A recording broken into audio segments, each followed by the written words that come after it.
Hey everybody, Koricon here, and I'm joined today with Alex Hefner. What's up, guys? I hope you have a dope-ass day. Oh, yeah. How did you come up with that? That's just something that you would say, and then you're like, let's put it on a t-shirt. Honestly, it's not even something that, it's something that I came up with, sure, but it's not even something that I try to come up with. It's just, I feel like a lot of YouTubers want to have like a little slogan that they say, and it just developed pretty naturally. I think that every video I uploaded, I ended up, saying something different, not really trying to cater to one catchphrase. And then after like 30, 40 videos, people were tweeting me like, have a dope ass day, hashtag have a dope ass day. Like, yo, that's your catchphrase. So I was just like, it just developed on its own, honestly. Nothing that I did. Well, it works. It's good. I appreciate it. It's a positive message, Yeah. Yeah. And like, gives a little bit about my character too. That's just how I talk, honestly. So capture that too. Now, for some of my viewers, because most of my viewers are here for Indian movies and stuff, and then I like to interview other creators. But for those of you that don't know who Alex is, you do reaction videos for music. Right. Now, you started out, you called yourself a hip-hop head. Uh-huh. So you grew up and you love rap. You didn't really listen to a lot of metal. And then your channel exploded when you started reacting to heavy metal. Right. I kind of understand. It is really interesting to watch somebody who has little to no knowledge and then see it like dawn on them. Right. Like I grew up listening to metal.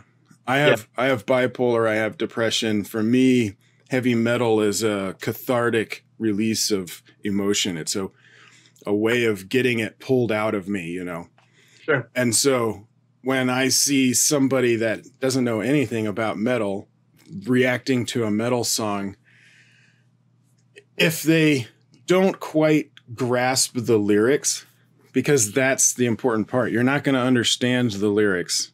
So if you don't go and read it, you're not going to know what the song is about. Right. But those of us that listen to metal, we know what the lyrics are. And for someone like me, I've listened to so much of it that I can understand what they're saying half the time or more. Yeah. So what made you want to get into that? Jumping into reacting to something that you have no knowledge of. I mean, that's a deep well to get into. Sure. Metal is very large with many strange and weird fans. It's like, trying to make a Marvel movie or something. There's a lot of genres. Right. And I honestly did not know how big it was. I was one of those people who just thought metal music was metal and there weren't many subgenres to it upon like just starting out. And I learned that I was 100% wrong with that. But how it came about was reaction videos are what I wanted to, they're what I watched as a consumer, right? So like they're the type of videos that I was always into. And, I watched a lot of hip hop react videos, people reacting to rap and stuff, my favorite artists and such. And I was satisfied with the content I was watching, but I wasn't so satisfied to the point of like, I just saw things in reaction channels that I would change. And I was like, I wouldn't do that. I would do this, this, and this. And I was like, what am I doing? Like judging these content creators. I'm just going to go do it myself. So, I started off making reaction videos. Actually, way back on the channel, I started off making vlogs and stuff, but that's another story for another time. So yeah, I started making reaction videos to hip hop because it's what I knew. It's what I grew up on. It's what I fell in love with. So I thought that I could give my most valid input. Be like, I think that what I have to say would contribute most to hip hop reactions.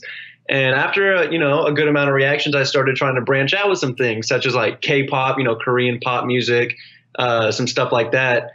And heavy metal was just another branch to the tree. It was like, I'll see what that's about. Saw some people did Slipknot reactions, and I was like, that'd be cool. And then I just got lucky titling it Hip Hop Head Reacts to Slipknot, and then it ended up like catching on and being the most viewed video on my channel. And then from there, I just kind of to this day just been running with it, and then kind of developed a niche. Hip hop head reacts to metal, and that's kind of like my territory on YouTube, I would say. See, and this is one of the reasons I wanted to talk to you, is it feels like the same kind of journey that I went on, but only with movies and Indian films. Okay. Like, I started out, again, I would watch reaction videos, and I was like, hey, I can do that, you know? Right. And I wasn't very good at it, of course, at first. Man, my first few videos are cringeworthy. They're still up there, but they're cringe. Oh, so bad. I'm in that same boat. But I started out doing American movies, and then I would react to, you know, when you're small, you react to whatever people send you a request for, because you're just surprised that there's somebody there. And then I got a request for an Indian film. And so I did a reaction to a movie called Bahubali. And yeah, the views went crazy, and I was getting all this response. And I was like, okay, well, let's do another one. And then it just kind of snowballed. I didn't know that India had like 19 film industries, you know. Wow. Seriously? Yeah. Like you know the term Bollywood, right? Yep. All right. Bollywood only refers to the Hindi language film industry. Then you also have Telugu, Tamil, Malayalam, Kannada, Bengali. I mean, there's tons of film industries. There's like 7 of the major. If you go to a movie theater in the United States, you'll see movies from Kannada, Tamil, Telugu, Hindi, sometimes Malayalam, sometimes Bengali, like all these different languages. And each language has its own film industry. Wow. So the insane immenseness, and they release like couple of thousand movies a year. It's insane. They're just turning movies like crazy. Yeah. And some of the best cinematographers in the world, I think, are in India. Just the smallest movies can have the most amazing cinematography. Right. So it's the same kind of thing with you. You know, you knew about it. You're kind of exposed to it a little bit in passing. But then once you put your foot in it, once you dipped your toe in that well, you were like, whoa, this is huge. Yeah. Now I have a question for you. Since we said that there's like in the Venn diagram between you and me, there is some overlap as to how we came about and how our channels kind of took off. So for me, originally, like, metal was, you know, even back in like middle school, I would listen to like things like Linkin Park and stuff. So there is like some heaviness to my music taste. But my question for you is, at what point did you, it's hard to put into words. For me, whenever I was starting to make these metal reaction videos, I wasn't quite a fan of metal, but I was essentially, I think that people won't really like to hear this, but I'm going to be real and transparent. You know, I was making those videos because they ended up getting a lot of views and because they were doing really well on the channel. And then over time, I developed a love and passion for the music. So did the same thing happen with you, where it was like, damn, this reacting to Indian films took off? And was there like a grace period between you learning to love it? Not so much. And I can see what you're talking about. With music, it's a lot different in that, you know, music has very much of a raw emotional, you know, feel to it. Like for me, the sound of a guitar and a fast drum beat, that gung, gung, like that to me is like one of the best things in the world. It's like listening to a baby laugh, you know, it's the same kind of, it's just glorious. Right. But to try and fall in love with that, especially if you weren't exposed to it at a young age, you know, you're trying to fall in love with it as an adult. That's going to be a lot harder. Right. With movies, I think it's a bit different because film is film. You're telling stories. And it doesn't matter to me what language it's in. The story is still interesting. Right. What the thing is, for me, my dad watched Indian movies for like 20-something years. So I was kind of like what you were saying. I was a little exposed to it. I knew about it. It was in the house. But I didn't really watch much. You know, I would watch the occasional movie with him where he's like, hey, you got to check out this movie called Gajini, or you got to check out Iga. And I'm like, okay. And I'll watch it with him. And I was like, that was pretty cool. But when I reacted to Bahubali, that first one, it was the cinematography that blew my mind. I was like, what? Where, when did they get this kind of cinematography? And then I watched the movie, and I loved the movie. I reviewed it. And at the time, nobody had reviewed Indian movies. Or everybody was reacting to the trailer, but no one watched the movie. And I was one of the first that actually watched the movie and reviewed it. And then that's when my channel exploded for me. But I don't think it would be translated as the same as, like, I didn't have to fall in love with Indian movies. To me, movies are just movies. Right. Film is film around the world. You have structural differences, like Indian films. Some of them have music in it, you know, like a musical. They have a lot of genres mixed into one storyline. So you'll have your romance, your action, your song and dance. Like, they want to have everything in there. But that's not all Indian movies. That's like maybe half. You know. The rest of them are pretty much standard, like, you know, horror movies and killer movies and all kinds of stuff. So I didn't have to fall in love with Indian movies. I just followed tastes that I liked in film itself and just storytelling. Got you. That's interesting that you say that, like, at the end of the day, movies are just movies and the story's the same regardless what language it is.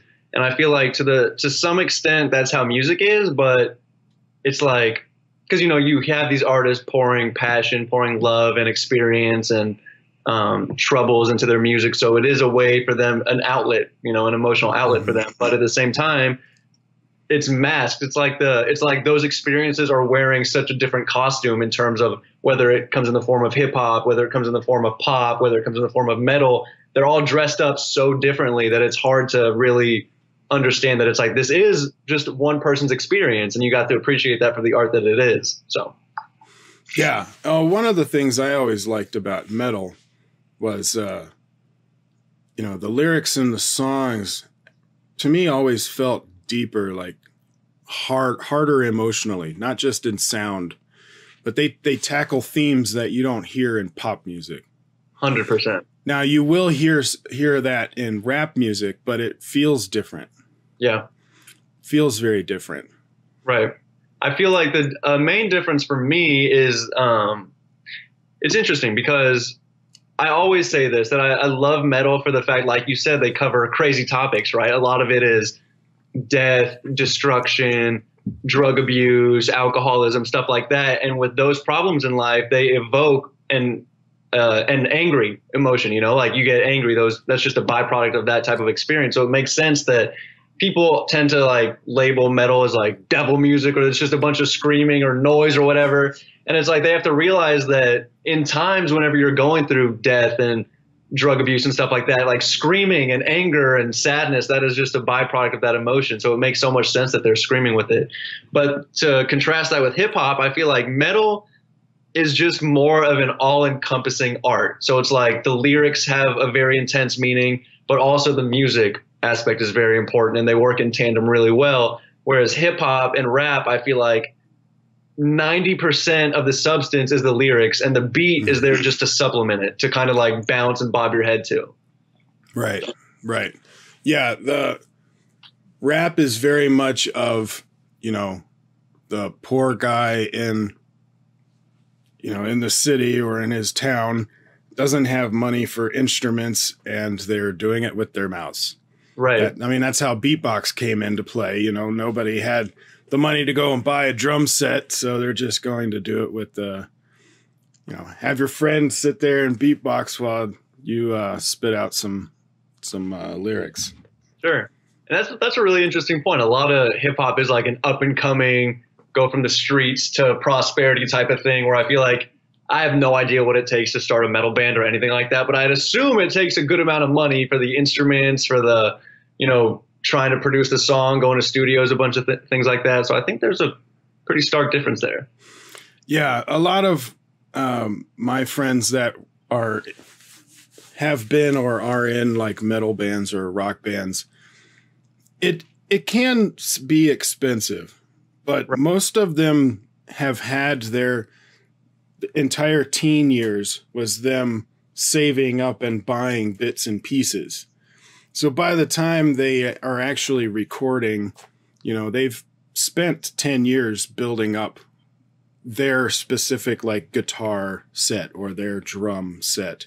Right. And so that I think if anybody does that, you know, just like with us on YouTube, I've been doing this for a couple of years.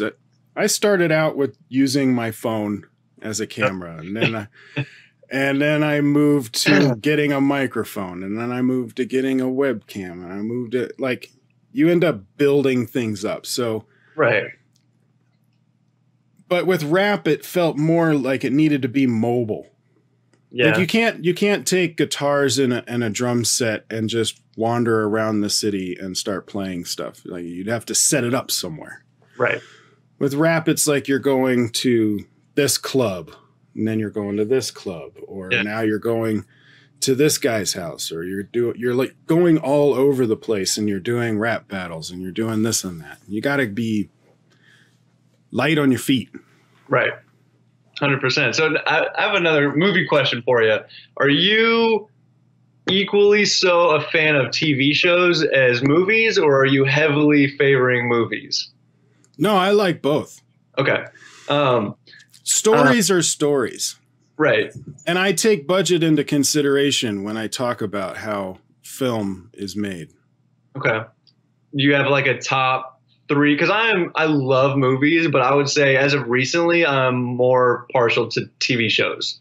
And you mentioned the cinematography, and I was wondering, do you have like a top 3 or 4 or 5, whatever, favorite TV shows that you really like, and kind of why you like those? Well, some of my TV shows that I like to watch are more of so I have my what I call, I wouldn't say it's a guilty pleasure, but it's more of like I can turn it on while I'm doing stuff. Right. So like I got 2 monitors. So I watch NCIS on this monitor while I'm researching stuff, you know. You. But I only like NCIS and NCIS New Orleans. I don't like the LA one. Okay. But for like shows that I want to like pay attention to, it would be like the Orville. I love the Orville. Mm-hmm. I love documentaries and a lot of things like that. So some of my choices are going to sound weird, or you may not have even heard of them. Adam Ruins Everything. I love that show. Okay. Haven't heard that one. That's on True TV. Okay. On Netflix, I like to watch things like Troll Hunters was really good series. I like the How to Train Your Dragon series that they did was really good because they brought all the voice actors back. Got you. I didn't even know about that. Yeah, it was a good show. And I end up watching a lot, like on Netflix, I watch a lot of the kid shows. I even like watching Puss in Boots. Oh, really? Yeah. I don't know what it is about that show, but I'm like, yay, Puss in Boots. Super lighthearted.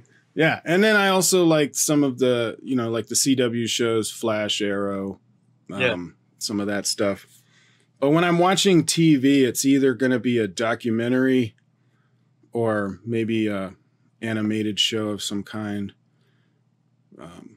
And then for my live action shows, it's really just like Orville and NCIS. Cool. Because so my top 3, or I don't know, I can't pick a top 3. I'll give you top 5. Right now it's like Game of Thrones. Oh, well, yeah. Okay. Yeah. But it's been over a year. I forgot. Yeah, but it's coming out. It's like, I think it's like close to 40 days away, like 38 days away. Mm-hmm. So excited. So yeah, that's one of my top shows. And then I love Breaking Bad.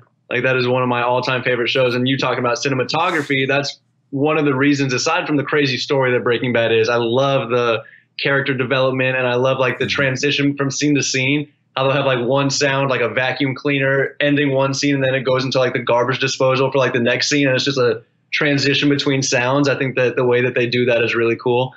And the cinematography of that is just crazy. And like the song choice, the whole, it's just fantastic show. And then, you know, stuff like Dexter. I love Dexter. Oh, I love Dexter. The last season.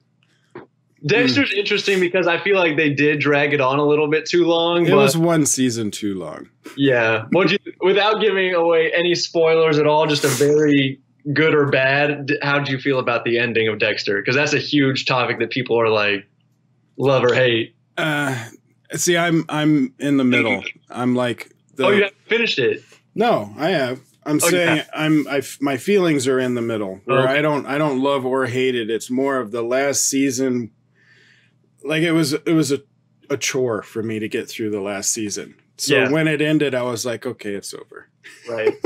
That's how it was for me too. I was like, it was a chore. I was like pushing through it. I was like, damn, like it was almost relieving when it was over. And I was like, oh God, finally. Yeah. I was like, okay, we're done. But it was such a good show. I just feel like they kind of dropped the ball at the end a little bit, but. Well, that 4th season with John Lithgow was like probably my favorite. Really? Because John Lithgow is just amazing. John Lithgow, I don't even know. Let me look him up real quick. He was in Third Rock from the Sun. Oh, the Trinity Killer. Yeah. That is a crazy season. Yeah, he is awesome. And if you want to watch him be really creepy and good, you should check out the movie Raising Cain. I'm going to type that on my notes real quick. Yeah, he has multiple personalities. Dude, he's a really good actor. He is. He's a crazy good actor. Got it. I got in trouble during that movie when I was a teenager because I had a friend over and we were watching it, and there's a part in there that made her scream, and it woke my dad up. And so my dad is a very nice person. Yeah. But at that moment, he was not in the best of moods, and he made her leave. Oh, really? But that's a good movie. I love that movie. Yeah, I'll check it out. I haven't seen it before. So, I mean, yeah, hell yeah, dude. I even got the Dexter Cup right now. What would Dexter do? So, yeah, that was awesome. And then what's some other ones? I love How to Get Away with Murder. I think that was a good show. And then, you know, some more lighthearted ones. I like Friends. Can't go wrong with Friends. I've seen all of Friends. It's just, at this point, it's just background noise. Like you said, I'll put it on in the background just so I can have another form of entertainment while I'm editing videos or something. Yeah, so. I have to have some kind of a distraction. I can't deal with silence. My brain doesn't like it. I have to have something playing, whether I'm listening to the edit or I'm listening to music or a movie. Yeah. I feel you. And it's like, it's cool too, because for me, Friends is like, I've seen that show all the way through way too many times. So it's not even like I have to pay attention. I just know where the story is and I know what's going on. So it's like, I don't have to pay attention to be aware of it. But brings me to an interesting question for you, maybe, you know, diving in a little bit more personal. You said you don't like silence at all. Do you sleep with a TV on? Do you sleep with like white noise on your phone? Or is it just complete silence? I have an air conditioner above my bed. Okay. I like the sound of the choppy air. So whether it be a fan or an air conditioner, I need that kind of a white noise. Got you. Yeah, I like white noise. If the air conditioner is off, it's too quiet. I don't like it. Okay. And what starts to happen whenever it becomes too quiet? Just like overthinking things or? Oh, yeah. Yeah. Yeah.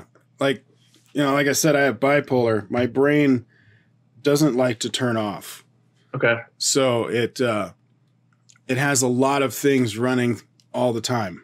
Yeah. And if it's too quiet and I don't have something to distract that part, then yeah, I end up just thinking way too much. Got you. I mean, I always have to have something constantly on too. I don't know what it is, like some form of entertainment on, something talking. And if it's like, because I'm in school too, go to law school. So it's like, I'm always like tapping my fingers or like tapping my foot on the ground. Like something's always got to be moving. Yeah. Yeah. I've got, I guess you would call it restless leg syndrome. Okay. You know, one of my legs is always moving or a foot, you know, something is twitching. Right. I remember one time I was like 15, they were doing an MRI to try and figure out what was wrong with me because they didn't know that I had bipolar. Right. And so I had this MRI, I'm in the machine, and when you're in there, it has this like really loud knock sound as it's taking pictures, right? So it's like dunk, dunk, dunk, dunk, dunk, dunk. Right. And they were going to do like 6 or 7 series of pictures. And so they do a series, and then the guy comes in on the microphone. He's like, so how are you doing? You know, is everything, because people get claustrophobia in there. Sure. And so they want to make sure you're okay. So after the first round of pictures, the guy comes in, how are you doing? I'm like, I'm fine. And then they do the second round of pictures. And then apparently I fell asleep. And my dad said, the guy goes, hey, Matt, how are you doing? Matt, are you there? Matt. And my dad goes, he fell asleep because he could see my foot twitching. Oh, wow. It was like my foot would like twitch like this or yeah, whatever. And he's like, he fell asleep. He goes, how did he fall asleep? Because of the loud sound. He's like, my dad goes, he listens to heavy metal. He could sleep through anything.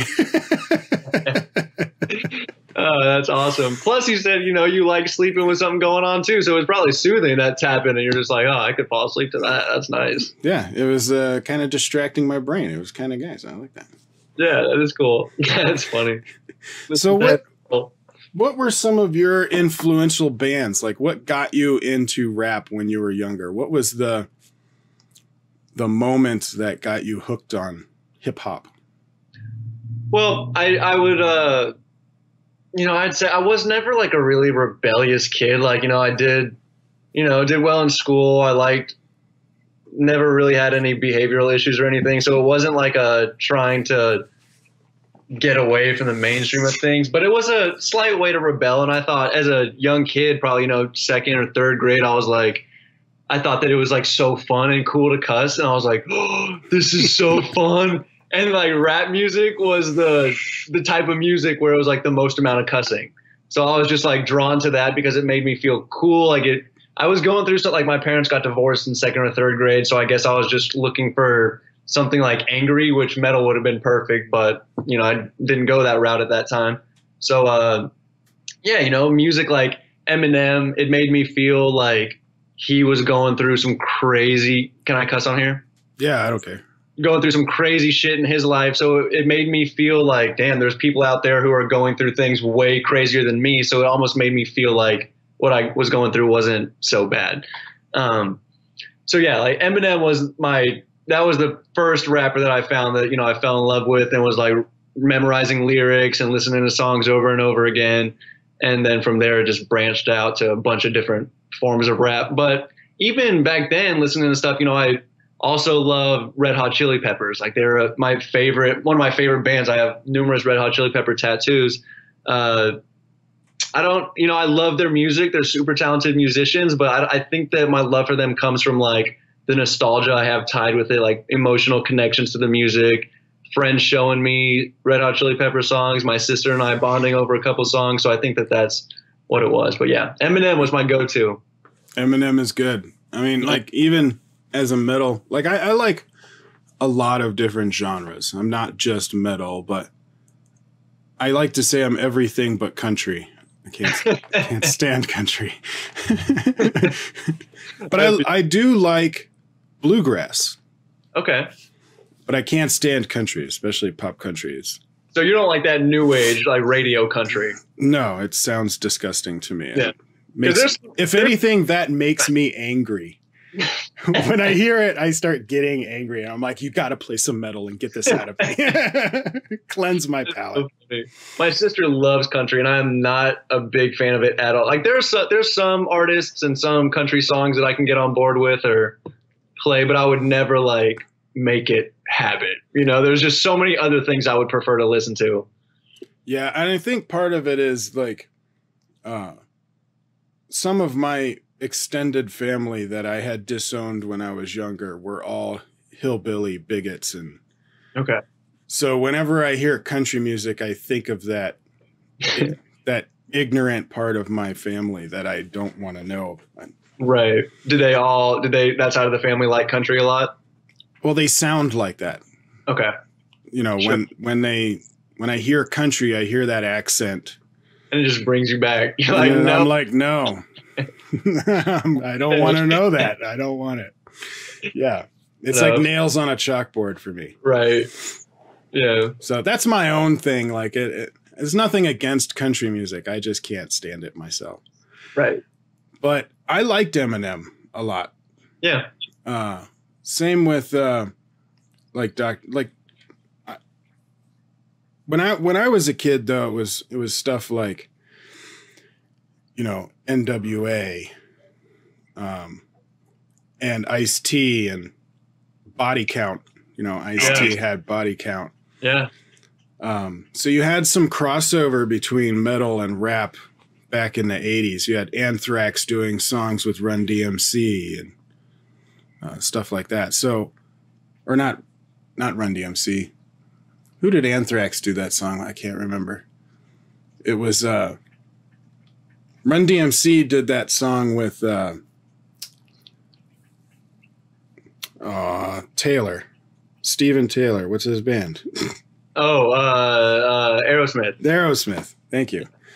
Anthrax did one as well before that, but I can't remember who it was that they teamed up with. But anyway, you had some crossover between rap and rock in the 80s and early 90s. And so I had, you know, some rap artists that I liked, Snoop Dogg and whatnot. Yeah. But I didn't really like buy the albums. It would be more of like if I heard the song or if I went to a club, they would have it playing and that was cool. But sure. I never dived really deep into rap. Yeah.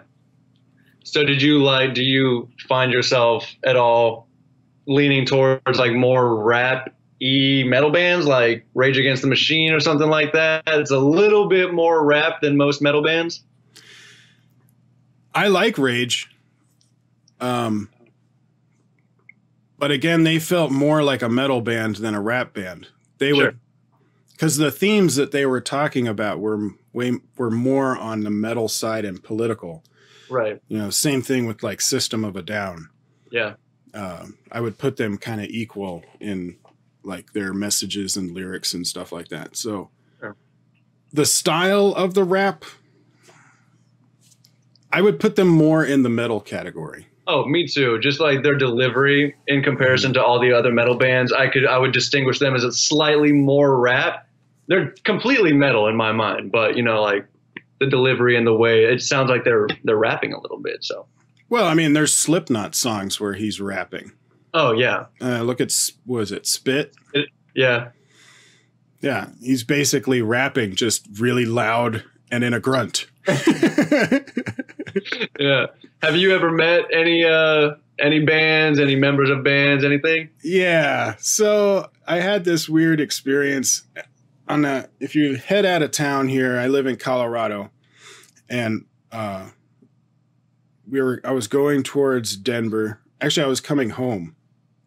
So I was at one of the highway gas stations, and I parked next to this big long van, and I was getting gas, and then I went in to use the bathroom, and there were these three guys in there, long hair, leather, like full on stereotypical metal. Yeah. And at the time I had 7 piercings. I had 2 10 gauge, 2 12, 2 14s in my ears, and a 10 gauge LeBray. That was a spike that came down. Yeah. And so I walk in, and I don't even really acknowledge him. I just go right past, do my thing, go, and I'm washing my hands, and one of the guys go, "You look like you listen to metal." I'm like, "Yes, I do." And so they said, "Well, we're a band. We're going to be playing in Denver. You should come and see us." And we were walking out, and so they gave me like their CD and stickers and like all this kind of stuff from their, you know, their little merch pile in their truck. Yeah. And I was like, you know, I'm off tonight. I might as well go down there. And I went down and paid. I can't remember the name of the band, though. It started with an M. So, you know, Five Finger Death Punch. Yep. All right. So this band was the one that the lead singer used to be in before he joined Five Finger Death Punch. Oh. So that would kind of give you the idea of what kind of a metal band it was. Right. And I think it started with an M. Let's see if I can find it. Dude, that's super cool. I can't remember. But anyway, so I buy a ticket and I'm standing outside, and I think it was the bassist comes out because they were getting ready to do their sound check. And he's like, "Oh, it's a fucking gas station dude." And I'm like, yeah, hey, how's it going? Right. And so he yells into the back of the concert, at the back of the stage. He's like, "Guys, it's a fucking gas station dude." And then they had me come in, and I got to watch the sound check and everything. And the whole night they were calling me the fucking gas station dude. Oh, that's awesome. Was it a Moto Grader? Yes. Thank you. Yep. So by the end of the night, I was like, man, I would love to hear a song from them called the fucking gas station dude. I think that would be awesome. That's so funny, dude. Must have been a cool experience. The only time I've ever met band members, I was in contact. I think I did a few reactions to Trivium, and Corey, the guitarist, hit me up on Twitter. He was like, "Yo, I saw your reaction. Like, if we're ever doing a show near you, hit us up. We'll hook it up." I was like, "Okay, cool." So I had a subscriber send me and my girlfriend tickets to Trivium whenever they're going to be in Houston. And I messaged Matt Heafy and was like, "Yo," telling him what, my plan was. And he hooked us up with VIP tickets and then like press passes. So we were able to be in front of the barricade, in between the barricade and the stage, for I think the first 3 or 4 songs. And it was a crazy experience. Got to meet them and, got that on video, made a little vlog about it. And it was really I saw cool that vlog. Yeah, they're super cool guys. All of them are so down to earth and just really, really nice. That was the first metal show that I've ever been to. So it was like a tremendous first experience. Yeah. The thing about, I think a lot of people don't listen to metal, that they don't realize, is that metal concerts and metal fans, like, we use the music as a cathartic piece. Yeah. It's a way of pulling emotion out. And so we're super calm and like nice, and because it's like having sex with our brain, By the time the concert's over, we're like, I just kind of need a cigarette and a nap. Like, I feel great. The community is so welcoming, literally, because they were, I put on some of my videos. I was like, "Hey, I'm going to be at the Trivium show. If you see Sarah and I, like, come up to us, say what's up, take a picture if you want, whatever." And there were, probably about 20 people who did that. And it was just like the conversations were so natural. Everybody was so nice and welcoming. And, "Oh, dude, this is your first show. Like, welcome. If you need anything, let me know." Like, everyone was just so kind. It was really cool. Yeah, my first metal show, my first concert, it was 1999, 98, 99. Somewhere in there. Yeah. And it was the first Family Values tour. So you had, I think it was Orgy, and then Power Man 5000, Ice Cube. What? Yeah. Because at the time, Ice Cube was doing a song with Korn. Okay. Then Rammstein, and then Korn. Oh my God.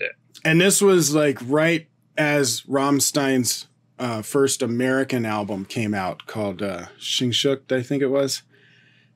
But they had an album before that in Germany, and all of us in college knew about it because we had a friend of ours was in the military. He was stationed in Germany, and he had brought back a cassette of the first Rammstein album. And so when we went, it was a bit crazy because Rammstein is nuts. If you ever get a chance to see them on stage, you should. It's insane. They lit microphones on fire. They had 4 mushroom clouds in the front that would go off. They had, for one of the songs, I think it's Du Hast, they have like these dynamite size M80s on the top of the stage that go off at the same beat as the drums to make it even more impactful. It's crazy. They lit keyboards on fire. Drummer had had fireworks coming out of his sticks for some of it. My God. Lead singer comes out with a jacket on, like a silver jacket, and it's just on fire. And he's singing while on fire. Then the two guitarists had these muzzles that would blow into it and shoot like 25, 30-foot flames off the front of their face. Oh my gosh. It was insane. And by the time Rammstein was over, we all sit down and we're like, oh, what did I just experience? This is crazy. Like, we're just so drained. And then Korn comes on and we're like, yay. Hey, Korn. You're talking about you need a cigarette and a break. Yeah, exactly. We're like, dude, we're done. Like, you can just, that was kind of cool. Oh my gosh. Korn was still awesome also. They had a 3-tier cage behind the band. And then anybody that crowd surfed to the front, security would take them off the top and put them in the cage. And so you would end up being in the cage behind the band while they were playing. That is so cool. Yeah, it was pretty crazy. Now, I have done a reaction to Du Hast. It unfortunately got copyrighted and blocked worldwide. I think their copyright policies are much stricter than a lot of other metal bands, which is why I haven't done too many reactions by them. But even watching the live show on YouTube, I was overwhelmed and my heart was beating fast. I can't imagine what it was like to be there, you know? Like, it was crazy. But I loved it. Yeah. I also saw 6 Feet Under. They're awesome. Yeah. Now he's not a tall guy, the lead singer of 6 Feet Under, but his hair is like the length of his body. So when he headbanged, he would take up like a quarter of the stage. Oh, that's so cool. You could see the guitarist like trying to stay away from the hair. He could like spit it out of his mouth. Yeah. He could literally smack people in the crowd with his hair. It was so long. Wow. That was a good concert. I like that. My favorites though are Buckethead. Nice. I have one reaction to Buckethead, and it was fantastic. I've seen Buckethead live about 9 or 10 times. Oh my gosh. Almost every time he comes to Colorado, I try and go. Yeah.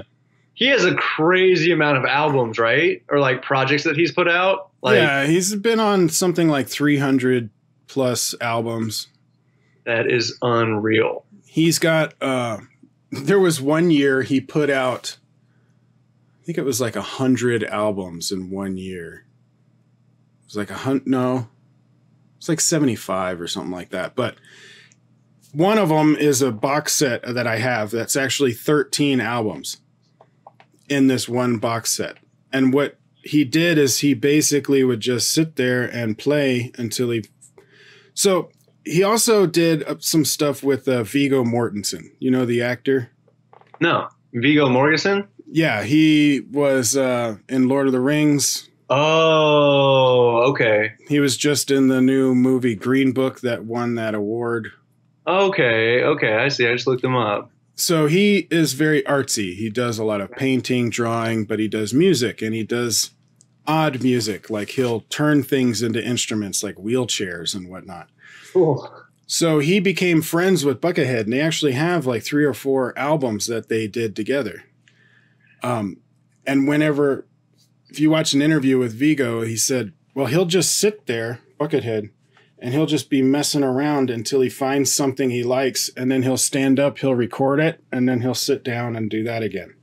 And then stand up and record it, and then sit down and do this again. And wow. that 13 box set was basically him doing that. Just making stuff up on the fly. And so he just created 13 albums.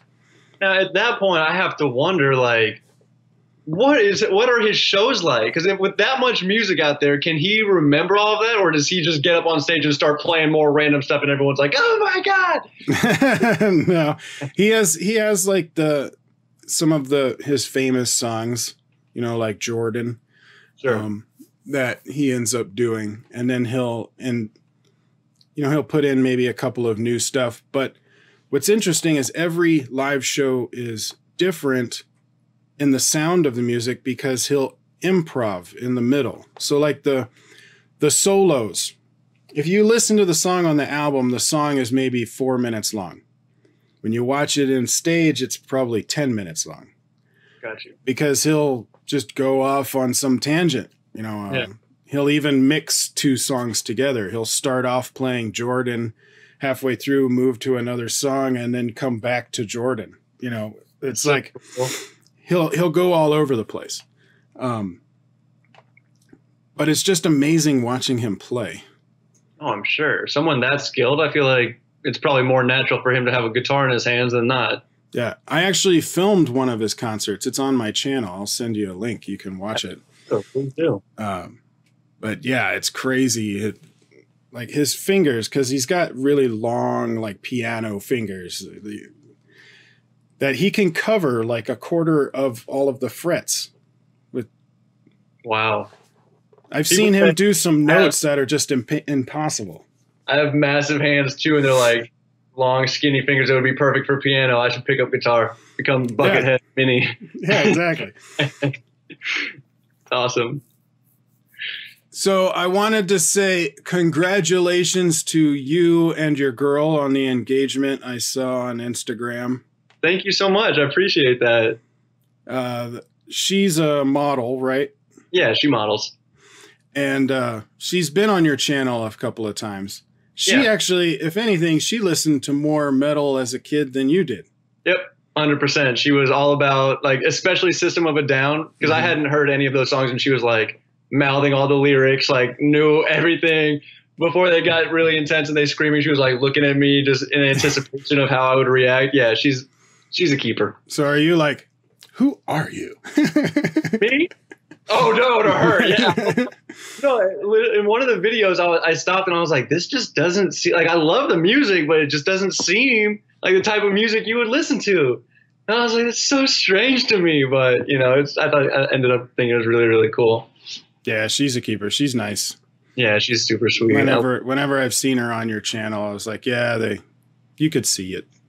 Yeah, I appreciate that. The only thing about her being on the channel is the comments.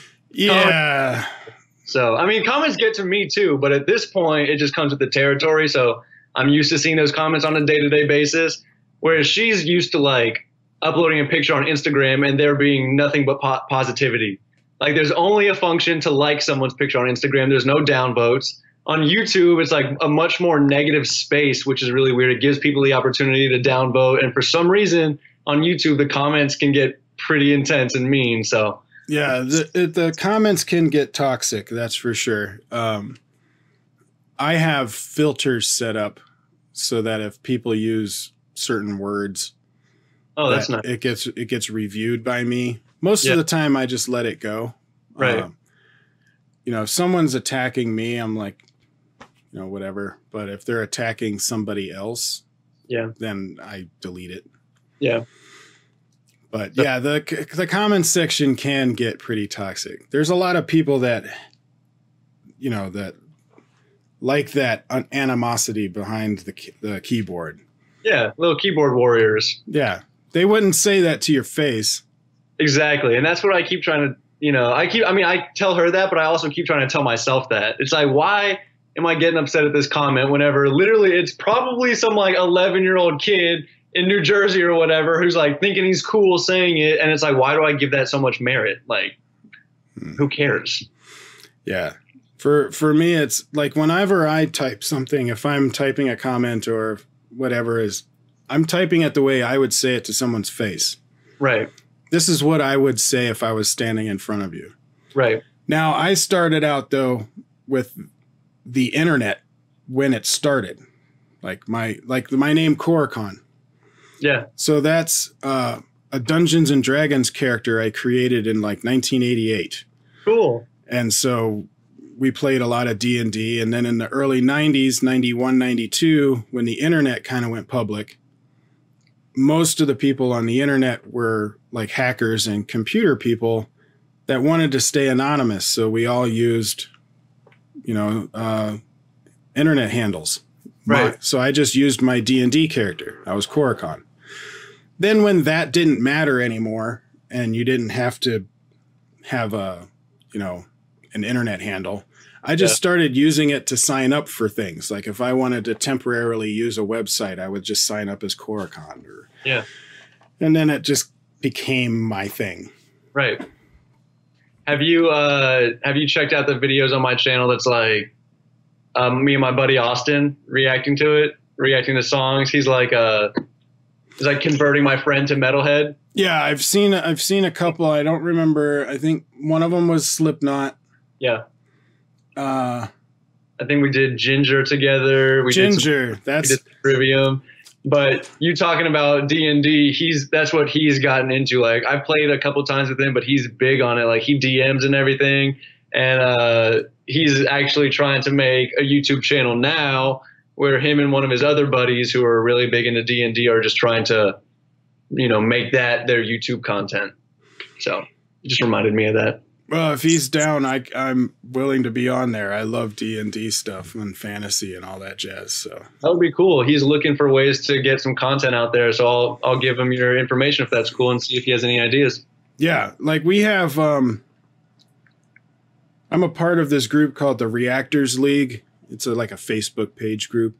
Yeah, and there's like 5 of them that do a D&D.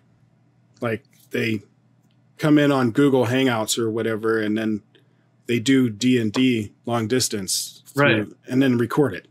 Oh, that's cool. So they upload the campaigns. Oh, that's awesome. So that's something he might want to think about.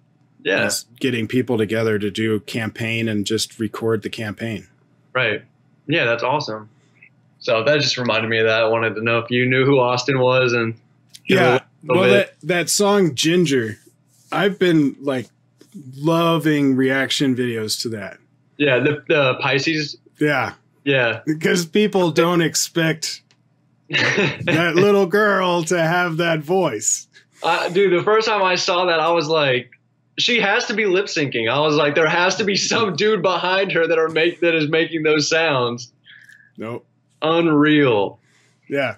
What's funny is like me and my brother, when we first saw it, we were like, yeah, all right. Because the song is great, and talking about cinematography, that music video has some great ambiance with all the amber lights in that studio. Right. Very cleanly filmed, great focus. I loved that video as just a video. Yeah. But it didn't surprise me and my brother. Like as soon as the chunk kicked in, I was like, oh, here it comes. And then she starts screaming, and I'm like, yeah. You're like, that's what I expected. There it is. But for us, it's because we also kind of grew up on OTEP. I don't know if you've seen any of OTEP. Yeah. Yeah. So my brother went to Ozfest one year. I think it was maybe 2003 or 5 or somewhere in there. It was 15 years ago. But he was walking around. They have multiple stages, and he hears some loud chinking of the guitar, and he goes in that direction. And there were these 4 guys on stage, and they're playing.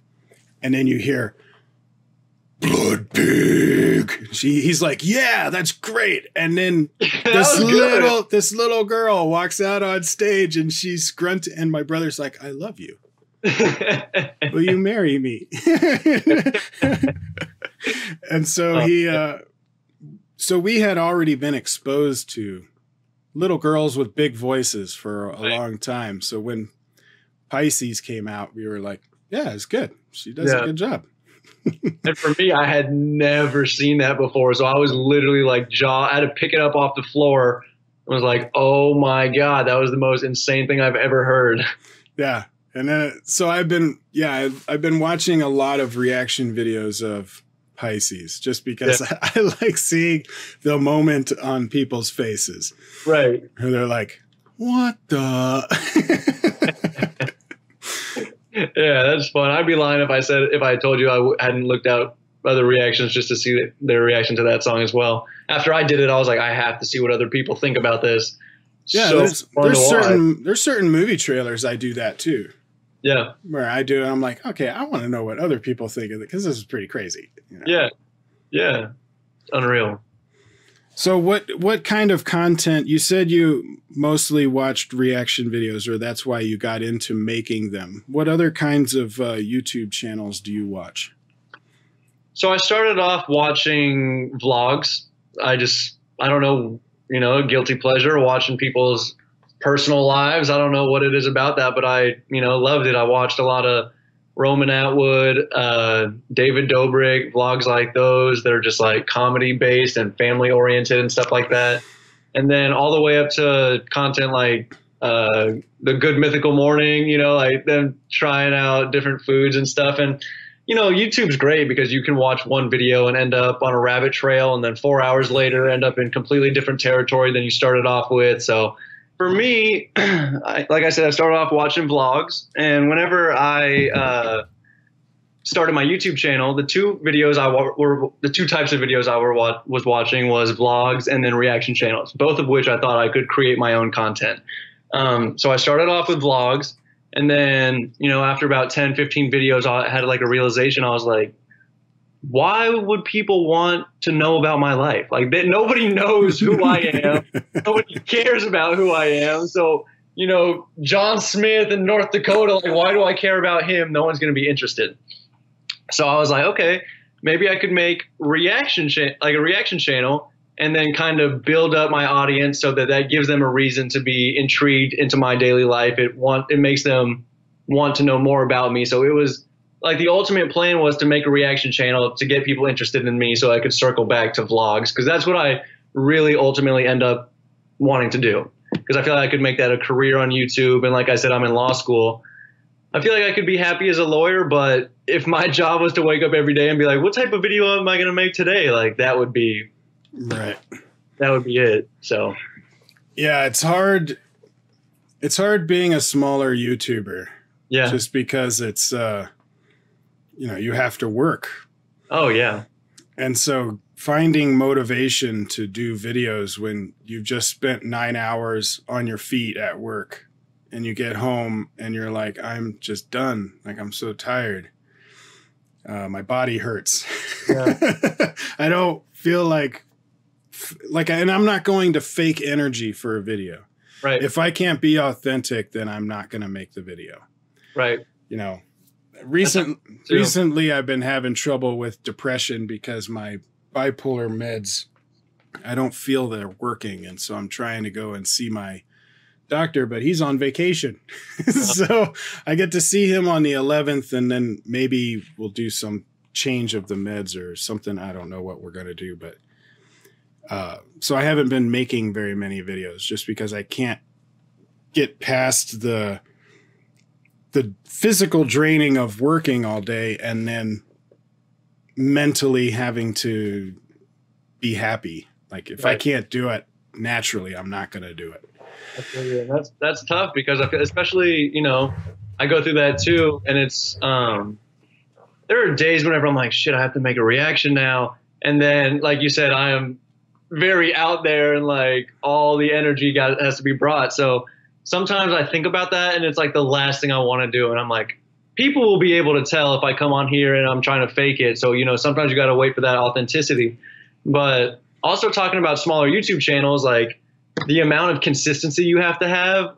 And it's like the amount of ego that you shouldn't have, by uploading a video and being cool that it gets 6 views, whenever you're just starting, and then still having the drive to put out videos consistently. It's tough, and not a lot of people can handle that. No. Yeah. A lot of people don't realize, like, you don't make money doing, like, you either love doing it. Right. Or you're already rich. Yeah. But that's true though. And those are the comments that get to me the most, are like, this dude's just faking his reactions for the views and it gets him more money. And it's like, I made a video, like, the ugly truth about reaction channels. And it was like, I think the top, like, 9 out of the top 10 or 12 of my most viewed videos aren't monetized because of copyrights. So it's like, it's not like I'm coming on here to make more money, because I'm not getting shit for money out of this. Like, I'm doing it because I like it. So now, talking about copyrights, because that's a big thing for me as well. I get a lot of requests for doing Indian music reactions, music videos, because a lot of movies have big elaborate music videos. Sure. But I don't do them because copyright issues are so high. Like it's not worth, it's hard. It's not worth it. And then if I try and do one, I'm going to get 10,000 requests and I can't. Floodgate. Yep. So it's either don't do it at all or just go right into it. Right. I was actually considering making another channel just for music reactions so that way I don't risk this channel. Right. But how do you, what do you do for not for minimizing your risks on copyright issues? That's good that you said minimizing, because there's nothing you can do to take that risk out. Mm-hmm. You know, if you're making a video that's not reaction or something and you want to use like less than 30 seconds of a song, I think that that's cool to the point. There'd be no copyright issues at all. So there's like that fair use type of thing. For me, I haven't gotten a copyright strike yet, knock on wood. But like what YouTube does it that I've noticed is it goes in like tiers. So because for reactions, you have to use the entire song. So whenever there's copyrighted content that's claimed, it can either be just like a little warning, like, hey, there's copyrighted content on your video. We're still allowing you to make money off of it. We're allowing you to monetize it. There might be ads. So that's like a low threshold. There's another one that's like, you can't monetize it. It's claimed by the claimant, who the artist, the label, whatever, but it will still be allowed to be on your channel. And then there are other ones like the Duhas that's like blocked worldwide, where you can't do it at all. Still not a copyright strike, but they're just not letting any of their content be used by third parties. So it goes in stages. And then I guess I've just also had some luck too, because I know a lot of reaction channels that have copyright strikes. I just haven't gotten one yet. But that might be the size of my channel. Maybe it's like because that's all I do. YouTube is like the algorithm is like that's what he does. It's like reaction channel, you know, not like, hey, this is Duhas, check this out. And then I'm just making money off of that just by showing the song. So and you also do pausing.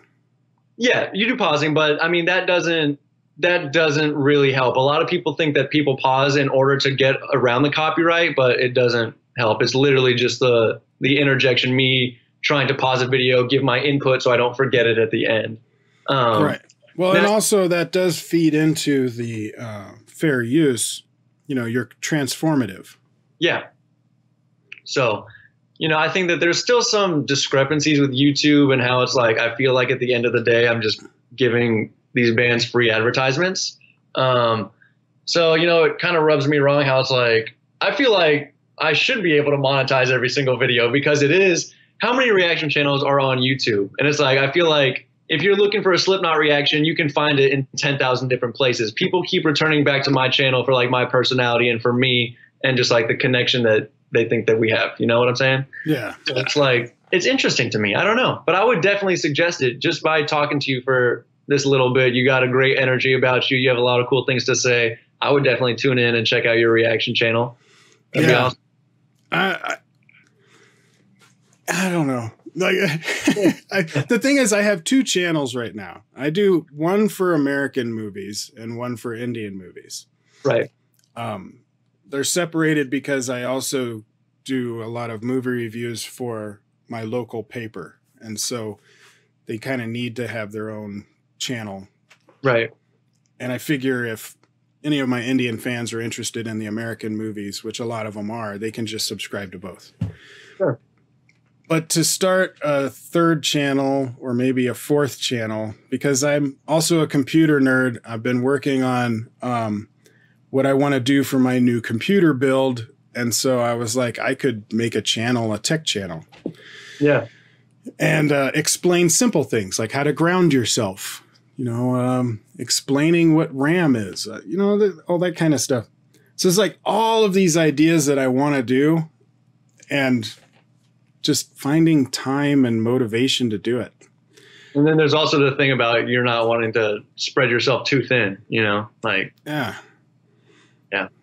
So the tech channel is probably going to happen, but I don't know if I would be able to spread myself to doing a music reaction channel as well.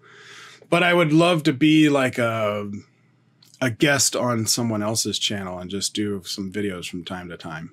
That would be cool. We could try to make that happen. I could try to do that. That'd be awesome. You could also, do you have access to like your community tab on YouTube where you can like type? Okay, so you could also be like, yo, thinking about making another channel. What are y'all more interested in? And have like a poll. It's like tech channel, music reactions, different type, like whatever. Oh, they would say music. They would? Yeah. Okay. But then there's also the fine line between making them happy and doing what you want to do too. Exactly. So, I know what their answer would be. Okay. It would be 10,000 requests of music videos that I should start my channel on. But, you know, if you're not happy at the end of the day, then there's no point. You know, right. You got to stay happy. So, I guess that's about all I have for you. You've been talking with me for a while. Thank you for spending the time. Of course. Thank you so much for having me and inviting me on. I really appreciate it. Oh, yeah, it's great. It's great talking to other YouTubers and getting like what their experience is. Because even though our content is a bit different, our experiences are pretty similar. Yeah. You know, I deal with the same kind of copyright issues with movie trailers. Right. But I see movie trailers as marketing material that should not be allowed to be copywritten. Got you. That makes sense. That's a really good point. I mean, it's, you pay people to show this. This is your commercial. Right. You're marketing your movie with this. Right. Why are you copywriting it? Right. Because they can, unfortunately. Yeah. But I mean, like, you pay Channel 7 to what, you know, you paid the Super Bowl $1 million to put your trailer on their Super Bowl, but you're going to give me a copyright. Yeah. It doesn't make sense. So you should get through law school, get your degree, and then help some of us sue these companies for our rights. Just focusing on the copyright claims. Yeah, focus on copyright issues. Yeah, that's awesome. I'll do my best. Thanks a lot, Alex, for being on the channel. I appreciate it. I hope you have a dope-ass day. Thank you, Matt. I appreciate it. I hope you have a dope-ass day too, my man. Links to all of his stuff is in the description below, along with mine. So check that out, and I will see you on the next video.